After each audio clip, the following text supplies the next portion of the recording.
அர்த்தமுள்ள ஆன்மீகம் பகுதியில் உங்கள் அனைவரையும் சந்திப்பதில் மிக்க மகிழ்ச்சி. இன்னைக்கு நம்ம என்ன பார்க்க போறோம்னு சொல்லி பார்த்தோம்னா, கடல் நீரை வீட்டிலே தெளிப்பது நல்லது என்று சொல்கிறார்களே ஏன் அப்படிங்கிற ஒரு கேள்விக்கான விடையைத்தான் பார்க்க போகிறோம். அதாவது கடல் நீரை வீட்டிலே தெளிப்பது நல்லதுன்னு சொல்லியிருக்கா இல்லையா, இதற்கான காரணம் அப்படின்னு சொல்லி பார்த்தோம்னா 2 வகையாக நாம் பிரித்து பார்க்கலாம். ஒன்று அறிவியல் ரீதியான காரணம், மற்றொன்று ஆன்மீக ரீதியான காரணம் என்பதையும் பார்க்கலாம். முதலிலே ஆன்மீக ரீதியான காரணத்தை பார்த்து விடலாமே. அதாவது இந்த உலகத்திலே தோன்றக்கூடிய அனைத்து புண்ணிய நதிகளுமே கடலிலேதானே சென்று கலக்கிறது. எல்லா நதிகளிலுமே நம்முடைய பாரத தேசம் மட்டும் இல்லாமல் இந்த உலகத்திலே இருக்கக்கூடிய ஆறுகள் அனைத்தும், ஆறுகளுக்கு எங்கிருந்து நீர் என்பது வருகிறது யோசிச்சு பாருங்க. ஆறுகளுக்கு மழையின் மூலமாக வருகிறது. அந்த மழையின் மூலமாக வரக்கூடிய சுத்தமான நீரானது ஆறு வழியாக செல்கிறது. இந்த நதிகளை கூட நம்ம பார்த்தோம்னா புனித நதிகள் என்றும் நம்ம பிரித்து வச்சிருக்கோம். கங்கை, கோதாவரி, கிருஷ்ணா அப்படிங்கிற மாதிரிலாம் வச்சிருக்கோம் இல்லையா. கங்கேச்ச யமுனை செய்வா கோதாவரி சரஸ்வதி நர்மதே சிந்து காவேரி ஜலேஸ்மின் சன்னிதிங்குரு அப்படின்னு மந்திரம் சொல்ற மாதிரி எல்லா ஆறுகளுமே, இந்த மந்திரத்திலே குறிப்பிடப்பட்டிருக்கின்ற அனைத்து ஆறுகளுமே சரி, கங்கேச்ச யமுனே செய்வா கோதாவரி சரஸ்வதி நர்மதா சிந்து காவேரி என்று இந்த அனைத்து புண்ணிய நதிகளுமே அந்த கடலிலே தானே சென்று கலக்கிறது.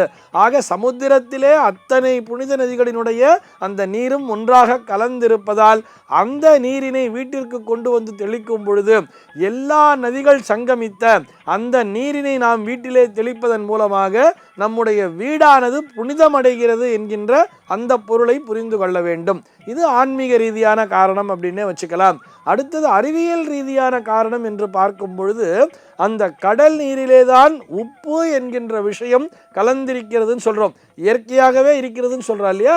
நம்ம ஒரு கெமிக்கல் ஃபார்முலான்னு சொல்லும்பொழுது NaCl அப்படிங்கிற சோடியம் குளோரைடு அப்படின்னு சொல்கிறோம். அந்த உப்புக்கு அந்த உப்பு நீரை கொண்டு வந்து தெளிக்கும் பொழுது இந்த உப்பு என்பது ஒரு ஆன்டி பாக்டீரியலாக, அதாவது கிருமிகளை அண்டவிடாத தன்மையை பெற்றிருப்பதால் கடல் நீரிலே கிருமி என்பது இருக்காது என்பதாலும் அந்த நீரினை கொண்டு வீட்டிலே தெளிக்கும் பொழுது வீட்டிற்குள்ளாக எந்த கிருமியும் அண்டாது என்பதற்காகத்தான் கடல் நீரை தெளிக்க சொல்லியிருக்கிறார்கள் என்பதையும் புரிந்து கொள்ள வேண்டும். நமக்கெல்லாம் இந்த சினிமா எக்ஸாம்பிள் சொன்னால் ஈஸியாக புரிஞ்சிடும் இல்லையா. இந்த தசாவதாரம் அப்படிங்கிற ஒரு சினிமாவை பார்த்துருப்போம். அதில் அந்த கிளைமேக்ஸில் பார்த்தோம்னா அந்த பயோ வெப்பன்னு சொல்லுவோம், ஏதோ ஒரு டேப்லெட்டு அது உடஞ்சி போச்சுன்னா அதிலிருந்து கிருமி பரவி அந்த உலகத்தையே அழித்து விடும் அப்படின்னு வரும் பொழுது இயற்கையாகவே அந்த நேரத்திலே அந்த சுனாமி என்கின்ற விஷயம் உருவாவது போல் காண்பித்து ரொம்ப அதிக அளவில் NaCl வேண்டும் சொல்லி கூட அந்த ஹீரோ சொல்லிக்கிட்டு இருப்பார். அந்த இடத்துல அந்த NaClன்னு சொன்னால் சோடியம் குளோரைடுன்னு சொல்கிறோம் இல்லையா. ஆக அந்த பயோ வெப்பன், அந்த கிருமிகளையே அழிக்கக்கூடிய திறனானது அந்த கடல் நீருக்கு உண்டு என்பதால் அந்த கடல் நீரானது அப்படியே புகுந்து அதை எல்லாத்தையும் அழிச்சிடுது அப்படிங்கிற மாதிரி கூட காமிச்சிருப்பா இல்லையா அந்த சினிமாவில். ஆக கடல் நீர் என்பது நோய் எதிர்ப்பு திறனை தருகிறது, கிருமிகளிடமிருந்து நம்மை பாதுகாக்கிறதுங்கிறதுனால தான் கடல் நீரை வீட்டில் கொண்டு வந்து தெளி அப்படின்னு சொல்கிறார்.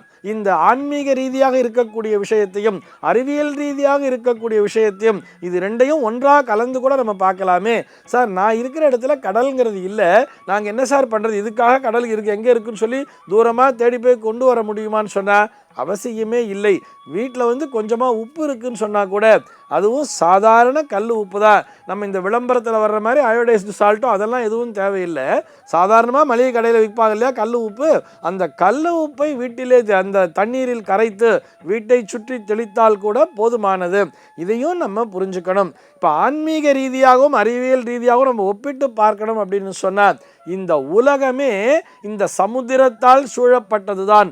சமுத்திரோ பந்து அப்படின்னு சொல்லி வேதம் கூட சொல்லும்.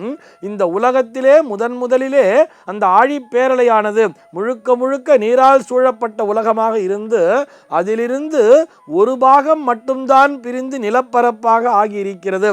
இன்னைக்கும் கூட இதுக்கான ப்ரூஃபுங்கிறது இருக்குதானே. 3/2 ஜலம் அப்படிங்கிறது தானே இருக்கு.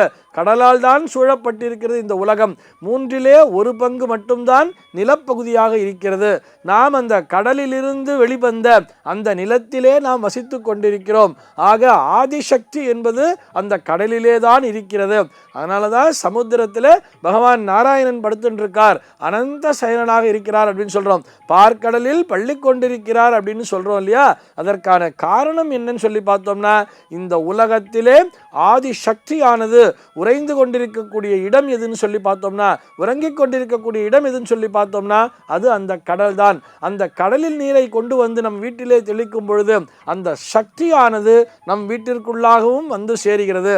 அதன் மூலமாக நாம் கிருமிகளிலிருந்து பாதுகாக்கப்படுவதோடு எதிர்மறை சக்திகளிலிருந்தும் பாதுகாக்கப்படுகிறோம் என்பதையும் புரிந்து கொள்ள வேண்டும். சர்வே ஜனாஹ சுகினோ பவந்து.